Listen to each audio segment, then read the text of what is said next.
So here's how flirting with the world made me a 6'5" Shad. This is the transformation all young men, including you, need, right? The big idea is that being charismatic and the socially attractive Shad, if you want to call it that, isn't about the exact words you say, but rather how easy playfulness comes to you, right? This Shad type of architecture guy, we can all imitate that socially by actually being playful, not, having a script of what to say in every social situation, right? I used to be internally and externally disconnected from the world and disconnected from people overall. And if you are that, it's impossible to feel good in life. Humans are tribe animals. We're supposed to be connected, right, to other people, to a cause. If you don't have a cause, you'll be socially anxious. And a lot of times, that cause in life, that purpose you have, is connected to other people. Maybe it's helping people, maybe it's understanding people, maybe it's inspiring people, right? Here, I'm playful, and you can see the difference, right? It's not just about that I look better. Sure, looking better is important. That's why you'll also need to work on your aesthetic facial attractiveness. And I'll talk about that in a whole separate video.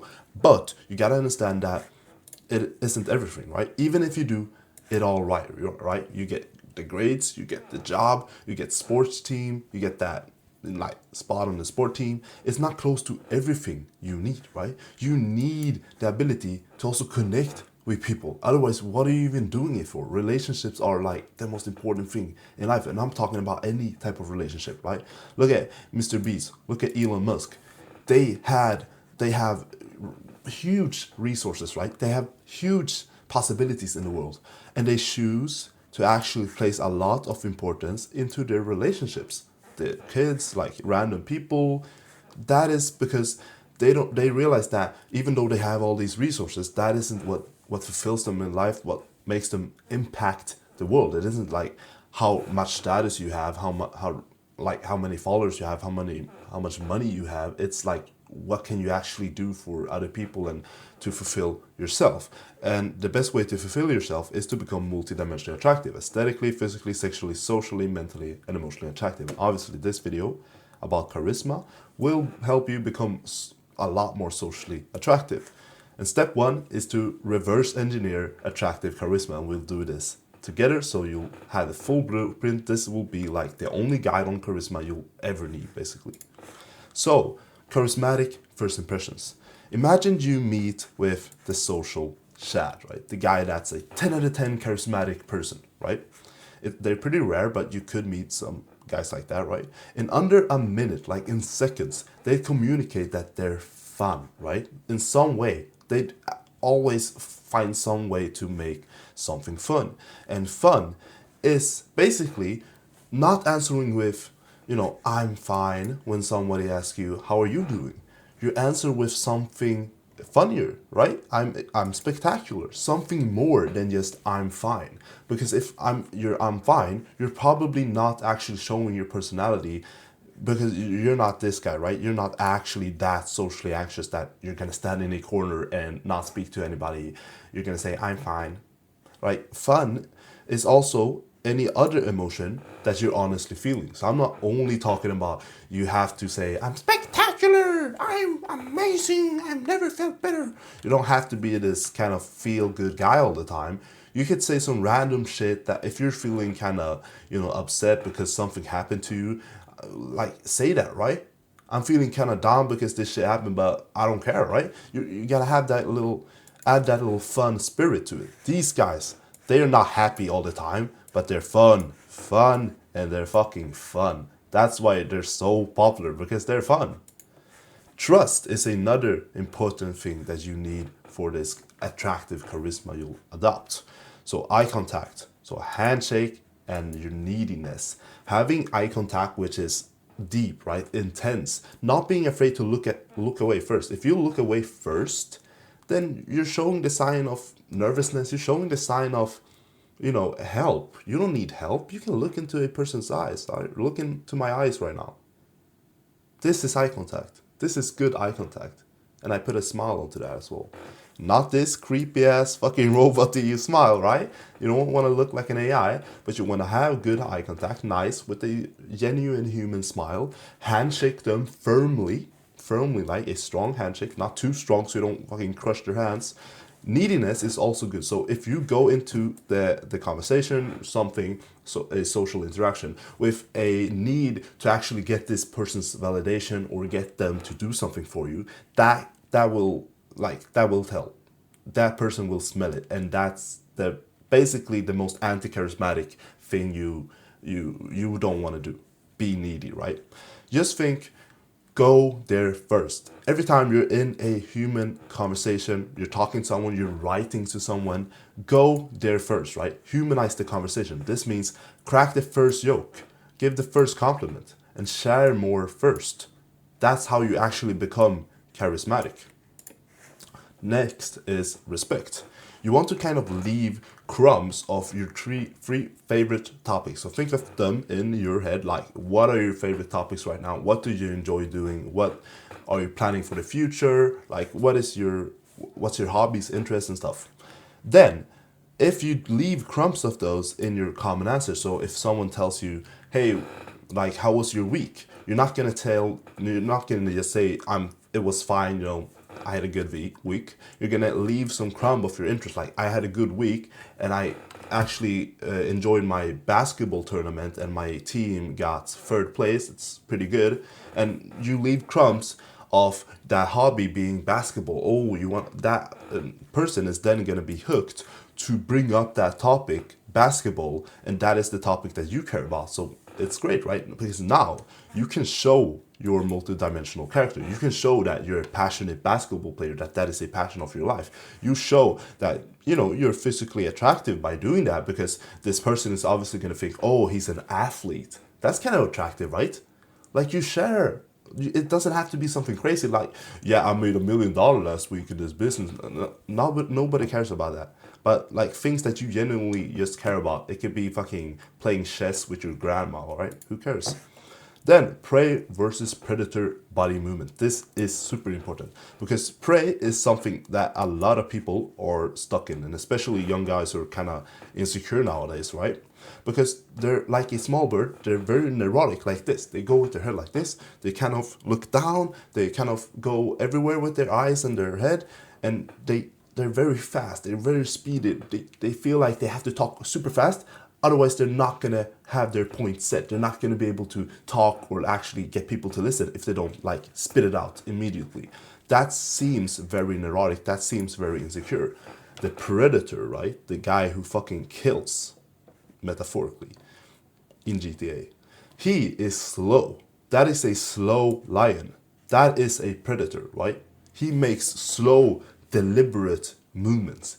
He speaks slow with a deeper tone, right? He slows down the last word he says in his sentences, right? That is the deliberate lion.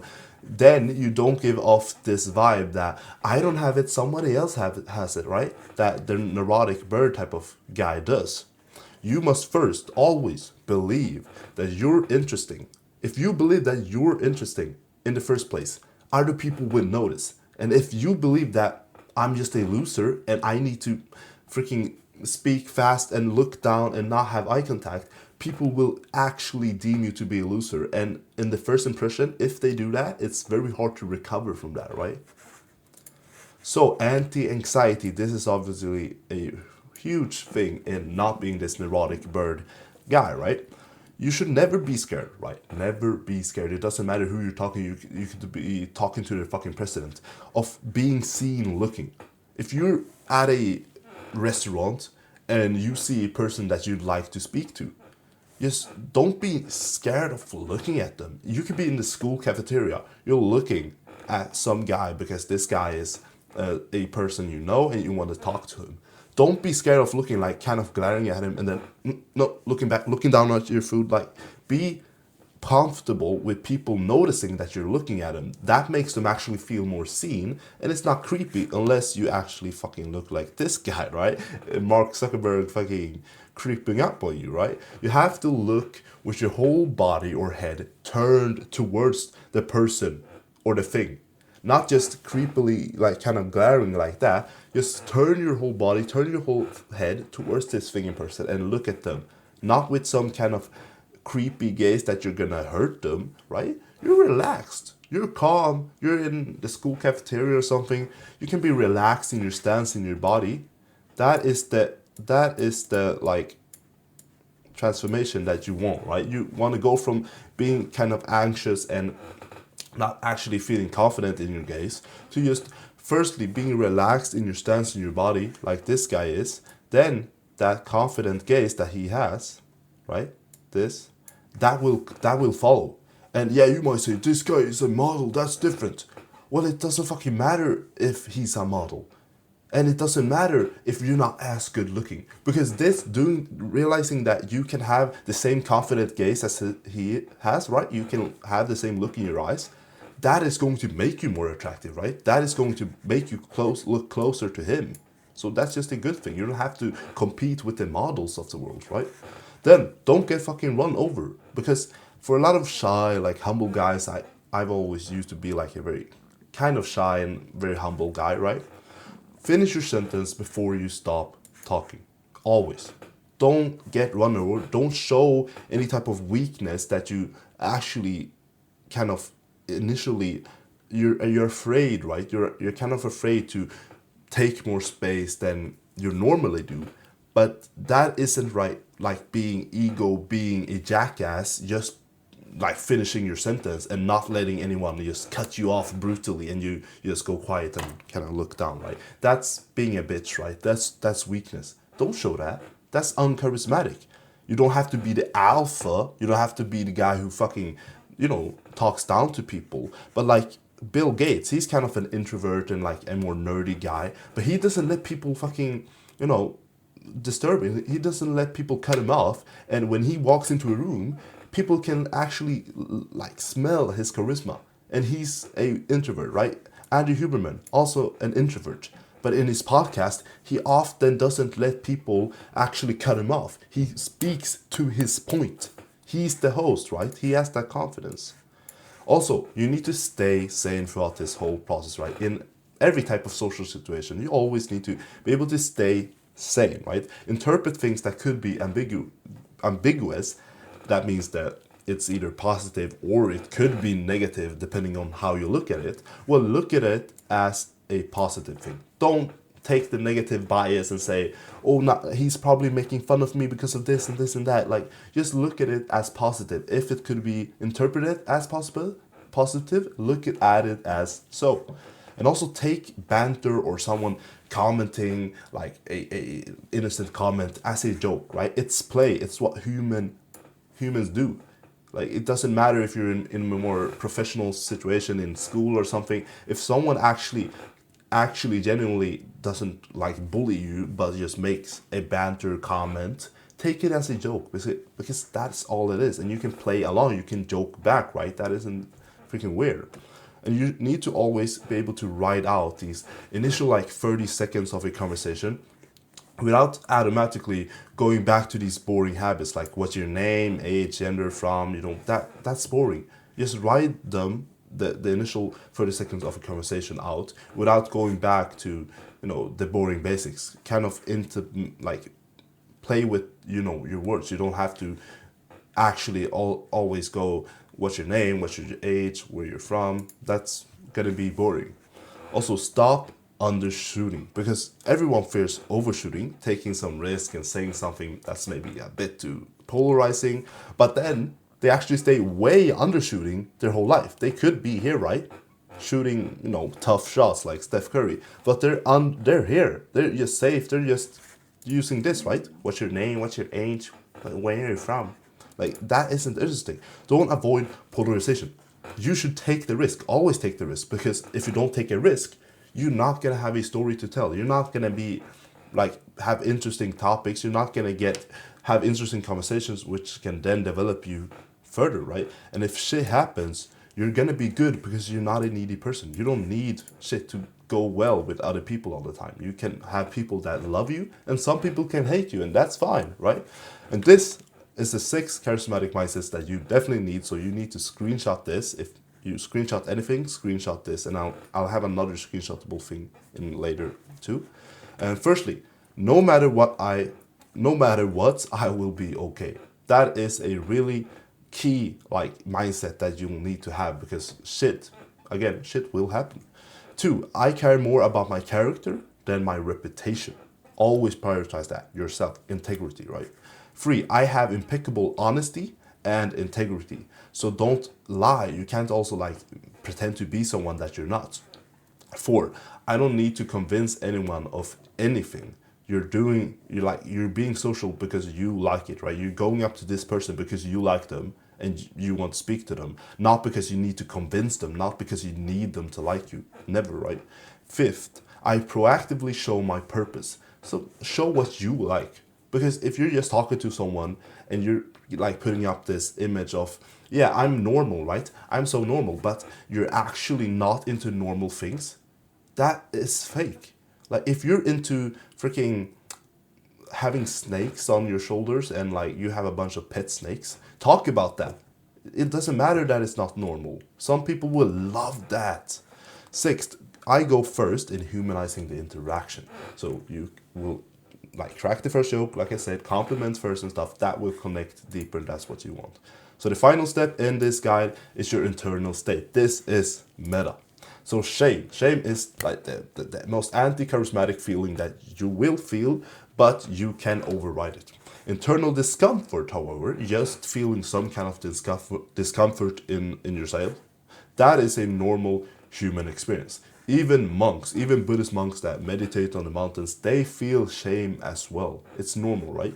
Discomfort is not shame, but they feel discomfort. And discomfort is a necessary survival mechanism. Our ancestors needed that because that made them feel like, that made them learn what is right for them and what is wrong, because your body with that discomfort like that developed inside of you tells you like, okay, maybe you shouldn't do this thing because when you did it, it felt really discomforting internally. But some things are actually good to feel discomforting, like a cold shower, a tough workout in the gym. Those things you want to feel discomfort. But shame is like rejecting yourself, and that's the most pussy, the most fucking disturbing, the most needy thing you can do, because you're not helping anyone, especially not yourself, right? It's like rejecting yourself out of the tribe, right? It's like putting some fucking like shit like this, wires around your throat. Like you're gonna actually traumatize yourself by doing that, because when we were in tribes like our ancestors, if you rejected yourself out of the tribe, if you felt shame and you walked away, you were going to die. You need to be like in a safe environment with other people. You know, they have food, they have community. If a guy during this age went out in the forest alone, he fucking died. So don't never do that, right? You need to be able to handle it instead. And I meditated daily for 8 months and turned down my random negative thoughts I normally get throughout the days. Those I've turned down now. So imagine how someone like me, I tell you about a negative experience. I would be calm, I would be grounded because I'd handled it already internally, right? And visualize that type of response from me or from someone that you actually admire, that is a like calm and grounded person. Every time negativity happens, like visualize how I tell you about it. Yeah, this happened, but like I've handled it and it's fine. I'm at peace, right? Visualize that, because that is the response you want to make sure you tell yourself, right? Neutralize negativity. This is also good to like lower just random negativity, right? Your mind's view of reality is often completely distorted, right? Imagine how many times your brain has fooled you. It's told you, yeah, it's okay, just do this thing, right? Do this bad habit and like, yeah, yell at your mom for this. Like shit that's not supposed to be in your mind.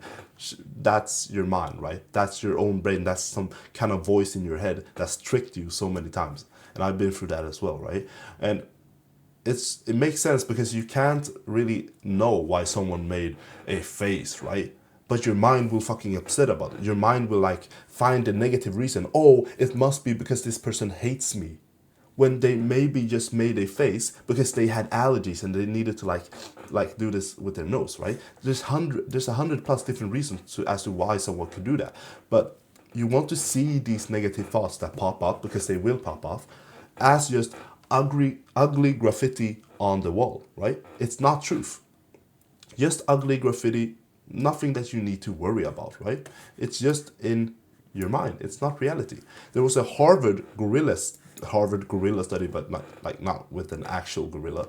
There was people passing a basketball, right, in a videotape, and they got the practitioners that were doing the study to watch this video of people passing the ball to each other, and then randomly, like in the middle of the video, a gorilla popped up and fucking waved its arm, and it was like a normal human being but in a gorilla costume.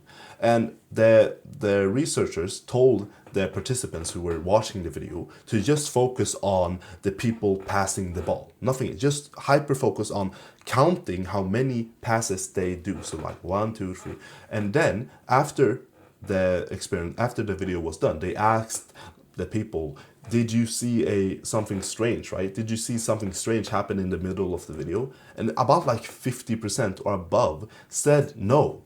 They didn't even recognize that a freaking gorilla costume person had just popped up in the middle of the video, waved its arm, and like it was clearly visible. So that proves that your mind can actually not notice what's reality and just hyper focus on things that you told it to do, right? That it has gotten some instructions for, and miss what's actually reality. But also, you can actually rewrite reality, right? You're gonna have annoying events, right? You're gonna have shit that happens that's annoying, that makes you, that fucking fucks up your vibe, right? And then you're gonna go into fight or flight mode depending on what type of person you are. Some people will go into fight mode, they'll get angry, they'll get, very ooh, they'll get very angry. And some people will they'll get quiet, they'll need their space, they'll go away. And that's what you want to avoid, because in those moments basically nothing good will ever happen for you when you're in fight or flight mode, unless you're like running away from a tiger or lion. That's when it's good, right? So what you need to do is never repress or ignore the emotions that you get from an annoying event. No, never like push them down. Just rewrite mentally why it happened. I was in this negative event, right? I thought it happened because of this, which upsets me, right? That is a bullshit reason to why I would, be in this negative situation. Fuck that, all right? But you can rewrite it and rewrite why it happened. Choose the explanation as to why this negative thing happened that serves you the most. That's a better explanation that won't actually fucking, make you crash out and be as annoying for you. Maybe it's even a good thing, right? You can rewrite the whole situation, right, in your mind. You have the possibility for that. And especially it's helpful if you can do a gratitude and nighttime journal. So the gratitude journal you usually do in the mornings. You just wake up, you have a piece of paper or a journal, right? You have a pen, you write 3 things, that's all, that you're grateful for today. It can be things that happened yesterday, maybe things that you're nice things that are coming up in the future, or just things that you should be generally grateful for, like I have access to clean water, I have a nice family, whatever. Then nighttime journaling is more like reflecting throughout, you do that at the nighttime, before you sleep. And it's just reflecting throughout the day, what happened, what did you do good, what were the emotions of this day, just reflecting, right? And Harvard has actually proved that placebo, which is the effect of you telling yourself stuff or actually believing stuff because you're not actually rewriting reality, but you're actually telling yourself the most helpful explanations, and you're showing what you're grateful for to your mind, right? You're reflecting throughout the day, on the day, through your nighttime journaling. You'll actually, through placebo effect, which works according to Harvard, which is true because I've experienced it myself, then you'll actually rewrite reality for yourself. It's super helpful, right? And these are also some bonus techniques to kill social anxiety forever, because it's one thing to sit there and journal things, but when you're actually in social situations, you also have to avoid that fight or flight mode. So firstly, hold eye contact longer and smile. Not creepy Indian man mode, not actually staring at someone and at something inappropriate. Just hold eye contact longer, with cars passing by, with people you see randomly, right? Also, experiment with personal space. You can actually sit and stand a lot closer to people than you normally do. Like right now, maybe you always have distance to people like it's the COVID-19 again, right? You don't have to do that. You can experiment, be closer, because people like being close. Like people like having that human connection again. All right. And three, hold doors or elevator doors open for everyone entering always. Like just hold it up like a gentleman, then get in last yourself. So you get in last, and then you actually stand against the people. You don't go into the corner and like actually turn away from people. Like just face people. Like face, your body should face the people as well.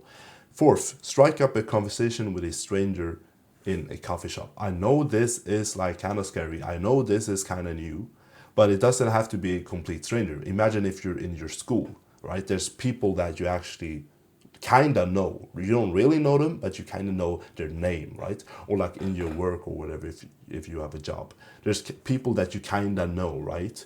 And you can actually strike up a random conversation with these people, not to actually do this, but just when it fits. So if you're in a coffee shop, if you're in the school cafeteria, you could actually strike up a conversation with the person in front of your line or in front of you in line or something, or in the coffee shop, and like ask them, what is the lunch today, right? What is the best order from that I could get from this coffee shop, like from Starbucks? What would you recommend? What is your favorite thing from the menu? That's a reasonable thing to just talk about. You don't have to ask them, right, name, gender, where you're from and stuff. You don't have to go that deep. Just to build up that social courage. That's so good. Exposure therapy is the best way to actually, develop social skills. And being more social is never illegal. Like nobody is gonna send you a fucking restraining order or something. You're not gonna get like arrested from this, right? Next, the golden rule, the real confidence mindset. I need you, bro, to actually imagine this, that this is the reality. This is the confident mindset that you need. And you can screenshot this as well, right? There are no superiors. Not your boss, a woman that you admire, a friend that seems to like be bigger than you, to be taller than you, to maybe be more muscular than you. Those people are not your superiors. You have no superiors, right? I am not your superior. I am your friend, right? I don't want you to go around thinking that they're superior to you in life, because you'll be treated like that. You'll be treated like people are superior to you. You need self-respect, right? It's not ego, it's self-respect.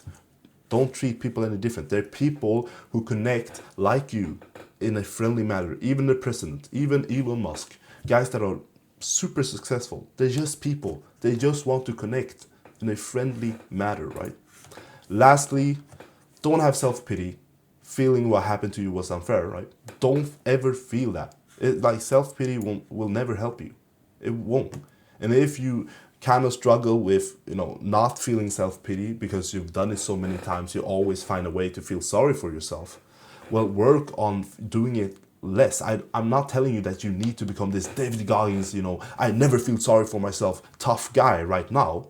No, but you can have self-respect. You can develop self-compassion, which is like a warmth for yourself always. You don't have to go to like demons and shit on yourself and feel sorry for yourself all the time. You can be warm to yourself, because if you can be warm to yourself, then you will be warm in the eyes of other people. Other people will look at you and tell that you're a warm, kind person because you were warm and kind to yourself. So you walk around with a smile. You should walk around with a smile 24/7 and be grateful that you're even alive, bro.